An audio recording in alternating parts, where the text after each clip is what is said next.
shkret të prish, s'kemi me hangër vllave jem.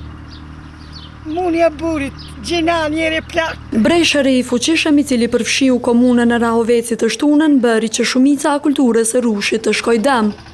Anisa ende nuk dihet vlera përgjithshme e dëmeve të shkaktuara, fermerët po pohojnë se janë të një shkallët e lartë. Për punimin e vreshtave këta investuan djerës e para.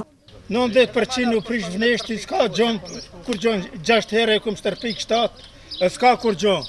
Mund po investohet edhe sot. Ky fermer ka filluar tentativat për të shpëtuar hardhin për vitin tjetër. Do me shku, ajo me siguri ka me shku, do po qëpse na stërpikim edhe një herë, po qëpse mundit diçka me pështu, falinderit që jo, që shtukme. Prej Rushit fermerët e siguronin bukën. Për nojmë po jetojmë, adin për qëtin e mneshtë dhe këto në ka marë. Kush në ka falë, në ka marë edhe s'kene qka me bo edhe vetë pëshini.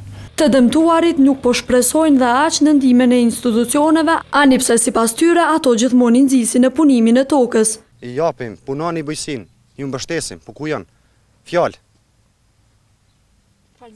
Fjalë kemi bollë sa dush, po puna nuk është kërkun hiç. E sa i përket me në mbështet ata, i shkon mirë, ama 100% është jo. Në shoqatën e vрешtarëve të Kosovës po thonë që tashmë është formuar komisioni i cili ka nisur punën dhe po vlerëson shkallën e prishjes së Rushit.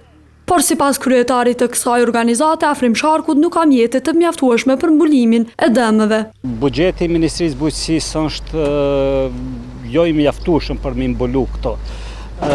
Fatkeqësisht e njëjti brez edhe vitin e kaluar ka psu prej brez. Dëmet më të mëdha janë shkaktuar në fshatin Drenos të komunës së Rahovecit.